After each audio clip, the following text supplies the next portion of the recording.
전 재산 4만 원, 하루 두 끼 삼각김밥으로 버티던 한 여대생. 아버지의 죽음, 무너진 가정, 그리고 끝없는 빚에 쫓기던 그녀에게 단 한 번의 선택이 찾아옵니다. 쓰러진 할아버지를 위해 마지막 돈마저 내던진 그 순간 그녀의 인생은 상상도 못한 방향으로 완전히 뒤바뀌기 시작했죠. 평범한 간호학과 4학년, 박지연. 그녀가 지킨 건 한 사람의 생명이었지만 돌아온 건 천문학적인 기회와 세상을 바꿀 진심의 기적이었습니다. 새벽 5시 30분. 알람이 울리기도 전에 지연의 눈이 떠졌어요. 반지하 원룸 창문으로 스며드는 희미한 빛이 그녀의 얼굴을 비췄습니다. 벽에 맺힌 물방울들이 또다시 떨어지고 있었어요. 습기 때문에 곰팡이 냄새가 코끝을 찔렀지만 지연은 이미 익숙해져 버렸죠. 후, 긴 한숨과 함께 몸을 일으켰습니다. 좁은 방 한쪽 구석에 놓인 작은 냉장고가 윙윙거리며 돌아가고 있었어요. 안에는 라면 몇 개와 계란 한 판이 전부였습니다. 지연은 스마트폰을 들어 은행 앱을 켰어요. 잔고를 확인하는 순간 가슴이 철렁 내려앉았습니다. 4만 원. 이게 전부였어요. 이화여대 간호학과 4학년인 24살 박지연의 전 재산이 고작 4만 원이었습니다. 어떻게 하지? 목소리가 떨렸어요. 다음 주까지는 아르바이트비가 들어오지 않는데 이 돈으로 어떻게 일주일을 버텨야 할까요? 머릿속에서 아버지의 마지막 모습이 스쳐 지나갔습니다. 3년 전 의료사고로 세상을 떠나신 아버지. 그때의 충격과 절망이 다시 밀려왔어요. 아빠가 살아계셨다면. 혼잣말이 방 안에 메아리쳤습니다. 아버지가 돌아가신 후 거액의 의료비와 간병비 때문에 가족은 빚더미에 앉았어요. 어머니는 하루 종일 식당에서 설거지 일을 하시며 지연의 학비를 대고 계셨죠. 지연은 침대에서 일어나 작은 거울을 들여다봤습니다. 야윈 얼굴과 퀭한 눈가가 보였어요. 제대로 된 식사를 하지 못한 지 오래였거든요. 그래도 포기할 수는 없어. 거울 속 자신에게 다짐했습니다.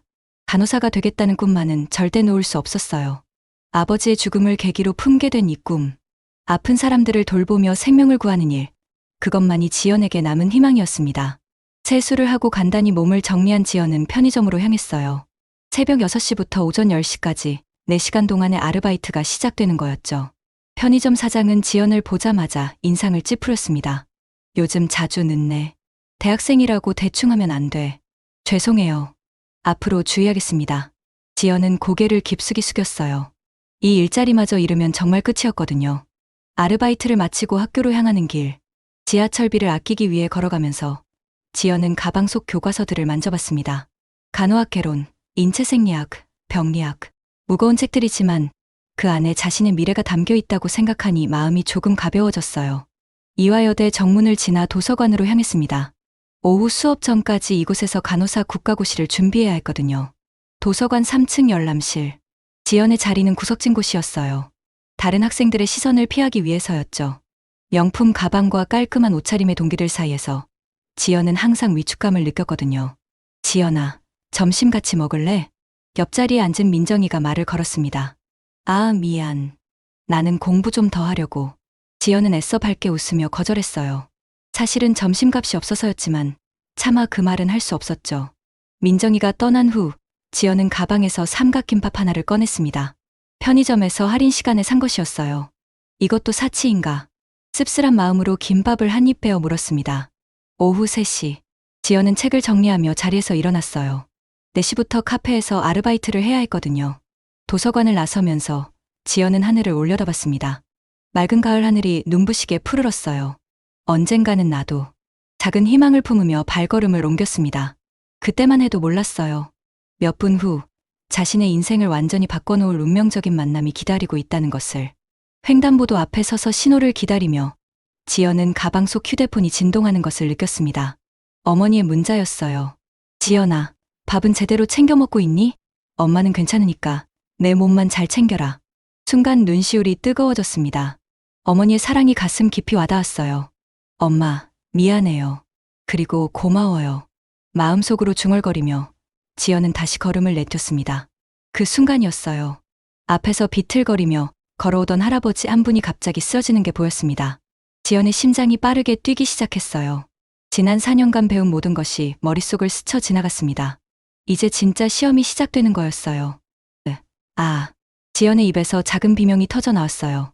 70대로 보이는 할아버지가 이화여대 정문 앞 횡단보도에서 그대로 주저앉으며 쓰러진 거였죠.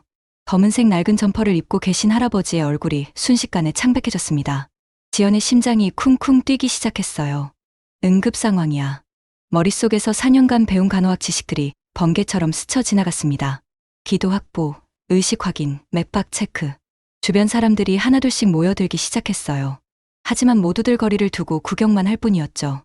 어머, 할아버지가 쓰러지셨나 봐요. 누가 119 좀 불러주세요. 괜찮으실까요? 수군거리는 소리만 들릴 뿐 아무도 적극적으로 나서지 않았습니다. 지연은 가슴이 답답해졌어요. 시계를 보니 오후 3시 10분. 4시까지 카페에 가야 하는데 잠깐, 지금이 그런 걸 생각할 때야. 자신을 나무라며 지연은 주저없이 할아버지에게 달려갔습니다. 할아버지, 괜찮으세요? 무릎을 꿇고 앉아 할아버지의 상태를 살폈어요. 의식이 없었습니다. 얼굴은 창백했고 이마에는 식은땀이 맺혀 있었죠. 지연은 떨리는 손으로 할아버지의 목에 손을 댔습니다.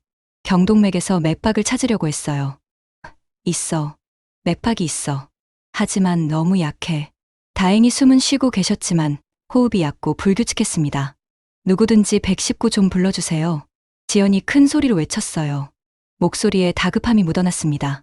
그제야 한 중년 남성이 휴대폰을 꺼내 신고를 했어요. 여보세요, 119죠? 네, 정문 앞에서 할아버지 한 분이 의식을 잃고 쓰러지셨어요. 지연은 할아버지의 기도를 확보하기 위해 턱을 살짝 들어 올렸습니다. 간호학 실습 시간에 배운 대로였어요. 할아버지, 들리세요? 괜찮으실 거예요. 작은 목소리로 계속 말을 걸었습니다. 의식이 돌아올 수도 있거든요. 시간이 멈춘 것 같았어요. 지연의 손바닥에는 땀이 촉촉이 맺혔습니다. 제발 괜찮으시길. 10분이 지나고서야 구급차 사이렌 소리가 들렸어요. 응급구조사 2명이 뛰어와 할아버지의 상태를 확인했습니다. 의식 없음, 맥박 약함, 혈압 저하 추정됩니다. 응급구조사가 전문적인 목소리로 상황을 판단했어요. 보호자가 계신가요? 주변을 둘러본 응급구조사가 물었습니다. 사람들은 서로를 바라볼 뿐 아무도 대답하지 않았어요. 지연의 마음속에서 갈등이 시작됐습니다. 카페 아르바이트에 늦으면 사장님이 뭐라고 하실까? 하루 6만 원, 그 소중한 돈을 잃게 되는 건 아닐까? 하지만 할아버지의 창백한 얼굴을 보는 순간 모든 고민이 사라졌어요. 제가 같이 가겠습니다. 지연의 목소리가 떨렸습니다. 할아버지와 어떤 관계세요? 아니에요. 그냥 쓰러지시는 걸 봐서요. 응급구조사는 잠시 지연을 바라보더니 고개를 끄덕였어요. 감사합니다. 같이 가주시면 도움이 될 것 같아요. 구급차 안에서 지연은 급하게 카페 사장님께 전화를 걸었습니다. 사장님, 죄송해요. 응급 상황이 생겨서 오늘 아르바이트에 못 나갈 것 같아요. 뭐라고? 갑자기 무슨 소리야? 대체 인력 구하기도 어려운데. 전화기 너머로 들려오는 차가운 목소리에 지연의 가슴이 철렁했어요. 정말 죄송해요. 내일은 꼭 나가겠습니다. 아니야. 이런 식으로 갑자기 빠지면 안 돼. 다른 사람 구할 거야. 뚝. 전화가 끊어졌습니다. 지연의 얼굴에서 핏기가 사라졌어요. 하루 6만 원짜리 아르바이트를 잃은 거였죠. 전 재산 4만 원인 상황에서 이건 정말 큰 타격이었습니다. 어떡하지? 하지만 후회는 없었어요. 생명 앞에서는 돈이 문제가 아니었거든요. 대학병원 응급실에 도착했을 때는 오후 4시가 넘어 있었습니다. 할아버지는 바로 응급처치실로 이송되었고 지연은 대기실에서 기다려야 했어요. 30분 후 의사 선생님이 나오셨습니다. 환자분과 어떤 관계세요? 길에서 쓰러지신 걸 봐서 따라온 사람입니다. 의사는 고개를 끄덕이며 설명을 시작했어요. 다행히 생명에는 지장이 없습니다. 극심한 탈수와 저혈당 때문에 쓰러지신 것 같아요. 수액 치료를 받으시면 회복되실 거예요. 지연은 안도의 한숨을 쉬었습니다. 그런데 보호자가 없으시면 수속이 복잡하고 우선 지금까지의 응급처치비부터 결제를 하셔야 해요. 얼마나 나왔나요? 38,000원입니다. 지연의 머릿속이 하얘졌어요. 전 재산 4만 원 중 거의 대부분을 써야 하는 상황이었습니다. 하지만 이미 치료를 받으신 상황에서 결제를 안 할 수도 없었죠. 지연은 계산대로 가서 지갑을 꺼냈습니다. 구겨진 10,000원짜리 지폐 내 장과 잔돈들이 전부였어요. 손이 조금 떨렸지만 돈을 건네주었습니다. 38,000원 결제 완료되었습니다. 계산을 마치고 지갑을 확인해보니 2,000원이 남아있었어요. 집에 가는 교통비로도 부족한 금액이었죠. 그때 간호사가 다가왔습니다. 할아버지께서 의식을 찾으셨어요. 보러 가시겠어요? 지연은 급히 응급처치실로 향했습니다. 할아버지는 침대에 누워 계셨는데 아직 많이 약해 보였지만 눈을 뜨고 계셨어요. 할아버지, 괜찮으세요? 할아버지는 지연을 보더니 희미하게 미소를 지으셨습니다. 고맙구나, 젊은이. 내가 나를 병원에 데려다 준 거니? 네. 많이 놀랐어요. 이제 괜찮으세요? 할아버지는 지연의 손을 잡으셨어요. 이제는 따뜻해진 손이었습니다. 정말 고맙다. 요즘 세상에 이런 천사 같은 사람도 있구나. 그 순간 지연의 마음이 따뜻해졌어요. 아르바이트를 잃고 돈을 거의 다 써버렸지만 전혀 후회되지 않았습니다. 진짜 중요한 건 돈이 아니라 생명이었으니까요. 이름이 뭐니? 할아버지의 따뜻한 목소리가 조용한 병실에 울려 퍼졌어요. 박지연이라고 합니다.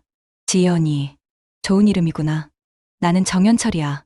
할아버지는 수액을 맞으며 점점 기력을 되찾고 계셨어요. 얼굴색도 많이 돌아왔고 목소리에도 힘이 생겼죠. 하지만 지연의 상황은 점점 더 어려워지고 있었습니다.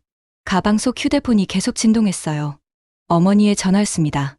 지연은 조심스럽게 복도로 나가 전화를 받았어요. 여보세요, 엄마. 지연아, 오늘 아르바이트는 잘 끝났니? 순간 목이 메었습니다. 어머니께 실직 소식을 어떻게 말씀드려야 할까요?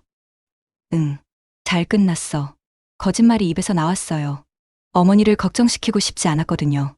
그래, 다행이다. 몸 조심하고 밥 꼭 챙겨 먹어. 알겠어요, 엄마. 전화를 끊고 나니 마음이 더욱 무거워졌습니다. 남은 돈 2,000원으로는 집에 갈 교통비도 부족했어요. 병실로 돌아가니 할아버지가 창밖을 바라보고 계셨습니다. 지연아, 앉아라. 내가 힘들어 보이는구나. 할아버지의 예리한 눈빛이 지연의 마음을 꿰뚫어 보는 것 같았어요. 아니에요. 괜찮습니다. 아니야. 내가 보기에는 전혀 괜찮지 않아. 혹시 나 때문에 일을 못 가게 된 거니? 지연은 당황했습니다. 어떻게 아셨을까요? 아까 전화 받는 모습을 봤어. 거짓말하는 것도 봤고. 할아버지의 부드러운 목소리에 지연의 마음이 흔들렸어요. 죄송해요. 걱정시키고 싶지 않아서. 미안하구나. 나 때문에 너에게 피해를 줬구나. 할아버지의 눈가에 미안함이 어려 있었어요. 그때 간호사가 들어왔습니다. 정연철님, 보호자 연락은 되셨나요? 아직이요. 아들이 바빠서. 할아버지의 목소리가 작아졌어요. 그러시면 입원 수속을 해야 하는데 추가 검사비와 입원비가 필요해요. 간호사가 나간 후 할아버지는 깊은 한숨을 쉬셨습니다. 지연아, 정말 미안하다. 내가 너에게 짐만 지우고 있구나. 그런 말씀 마세요. 할아버지께서 괜찮아지시는 게 가장 중요해요. 지연은 진심으로 말했습니다. 돈 문제는 어떻게든 해결할 수 있지만 생명은 그렇지 않았거든요.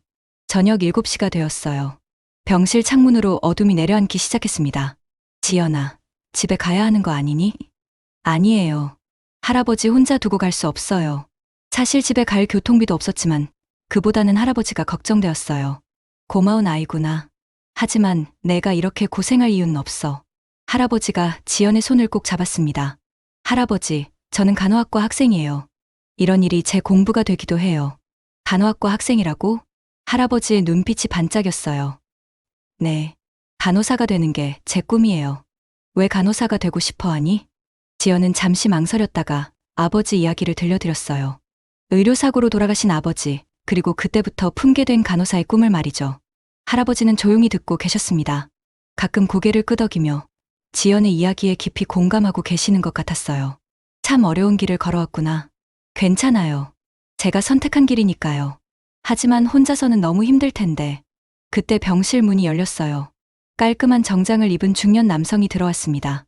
아버님, 늦어서 죄송합니다. 할아버지의 아들이었어요. 하지만 뭔가 어색한 분위기였습니다. 많이 기다렸니? 출장에서 급히 왔어. 고생했구나. 그런데 이분은? 아들이 지연을 보며 물었어요. 아, 이 아이가 나를 도와준 천사야. 지연이라고 해. 할아버지가 지연을 자랑스럽게 소개했어요. 안녕하세요. 지연이 인사했지만 아들의 반응은 차가웠습니다. 아, 그렇군요. 수고 많으셨어요. 딱히 고마워하는 기색도 없었어요. 오히려 귀찮아하는 듯한 표정이었죠. 그럼 이제 괜찮으니까 가보세요. 저희가 알아서 할게요. 지연의 마음이 싸늘해졌어요. 이런 대우를 받을 줄은 몰랐거든요. 도연아, 그게 무슨 말이야? 이 아이가 없었다면 나는. 알겠어요, 아버지. 하지만 이제 가족이 왔으니까 괜찮잖아요.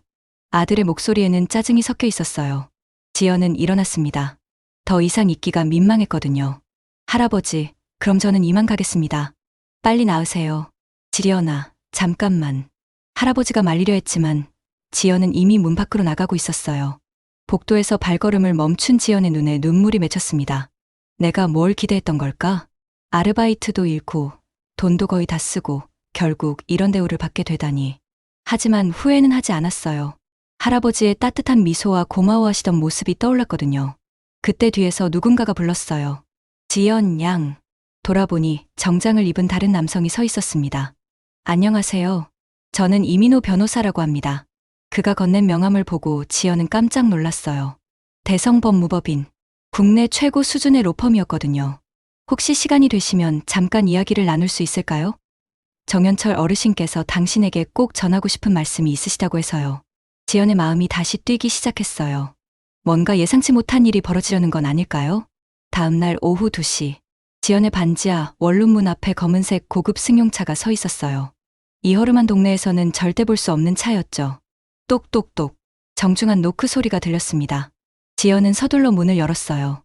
어제 병원에서 만났던 이민호 변호사가 깔끔한 정장 차림으로 서 있었습니다. 안녕하세요, 박지연 양. 약속대로 찾아왔습니다. 아, 네. 들어오세요. 지연은 당황했어요. 이런 고급스러운 분을 자신의 초라한 방에 모시기가 부끄러웠거든요. 민호는 5평 남짓한 원룸을 둘러봤습니다. 곰팡이 냄새와 습기, 그리고 낡은 가구들이 보였어요. 하지만 그의 표정에는 경멸이나 불편함 대신 깊은 이해가 어려 있었습니다. 먼저 정연철 어르신께서 깊은 감사를 표하고 계신다는 말씀을 전해드립니다. 민호가 공손히 말했어요. 할아버지께서 많이 괜찮아지셨나요? 네, 덕분에 완전히 회복하셨습니다. 그런데 혹시 정연철 어르신이 어떤 분인지 알고 계신가요? 지연은 고개를 저었어요.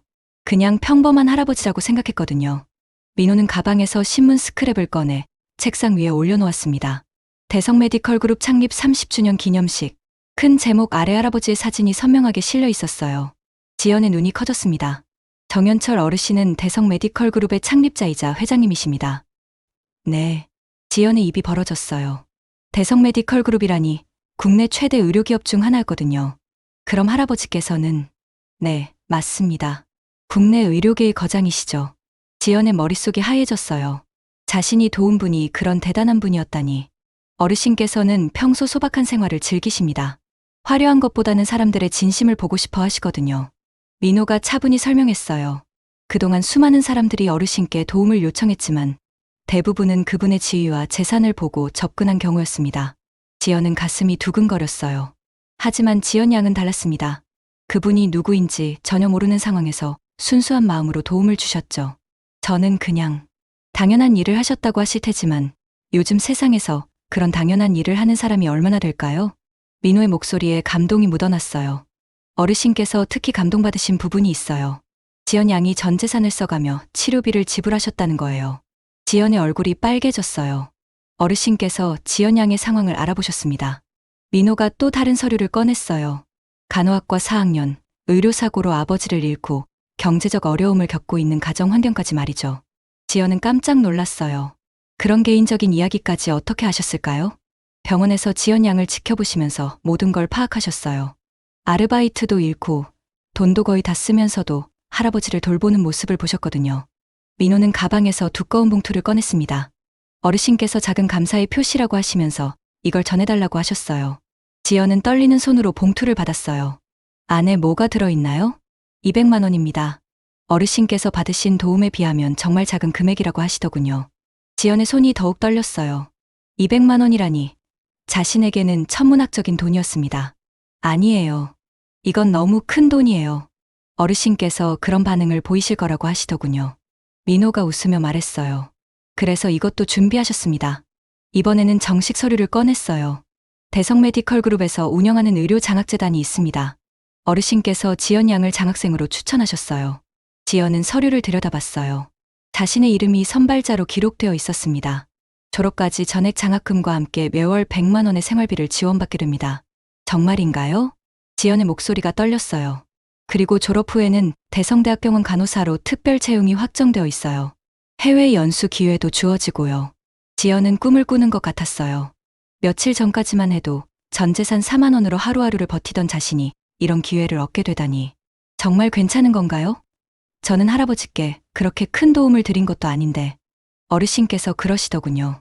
요즘 세상에서 진짜 어려운 건 돈을 구하는 게 아니라 진심을 구하는 거라고 말이에요. 민호가 잠시 말을 멈췄다가 계속했어요. 지연 양이 보여주신 진심, 그것이야말로 돈으로 살 수 없는 가장 귀한 선물이었다고 하시더군요. 지연의 눈에 눈물이 맺혔어요. 어르신께서 한 가지 더 말씀하셨어요. 이건 보답이 아니라 투자라고 하시더군요. 투자요? 네. 지연 양 같은 마음 따뜻한 사람이 훌륭한 간호사가 되어서 더 많은 사람들을 도와주기를 바라는 투자라고 하셨어요. 그 순간 지연의 가슴 깊은 곳에서 뭔가가 터져 나왔어요. 감동과 감사, 그리고 새로운 희망이 한꺼번에 밀려왔습니다. 정말 감사해요. 평생 잊지 않을게요. 어르신께서 직접 만나 뵙고 싶어 하세요. 언제 시간이 되실 때 연락 주세요. 민호가 명함을 건네며 일어났어요. 그리고 지연 양, 어르신께서 마지막으로 하신 말씀이 있어요. 네. 진정한 간호사는 기술이 아니라 마음으로 사람을 치료하는 사람이라고 하시더군요. 지연 양은 이미 그런 마음을 가지고 계시니까 분명 훌륭한 간호사가 되실 거라고 하셨어요. 민호가 떠난 후 지연은 혼자 앉아서 지난 며칠간의 일들을 생각해 봤어요. 전 재산 4만 원으로 할아버지를 도왔던 그 순간이 자신의 인생을 완전히 바꿔놓았습니다. 지연은 휴대폰을 들어 어머니께 전화를 걸었어요. 엄마, 좋은 소식이 있어요. 무슨 일이야? 장학금을 받게 됐어요. 앞으로는 걱정 안 하셔도 돼요. 전화 너머로 어머니의 흐느끼는 소리가 들렸어요. 정말이니?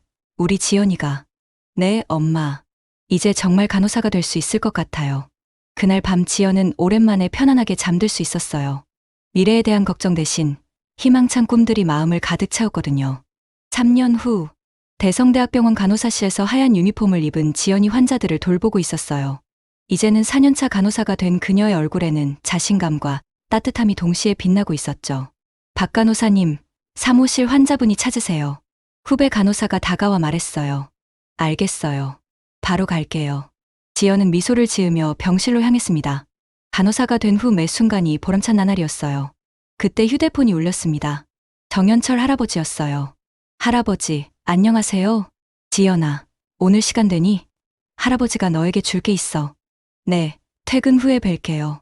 3년 동안 지연과 현철은 진짜 할아버지와 손녀 같은 관계가 되어 있었어요.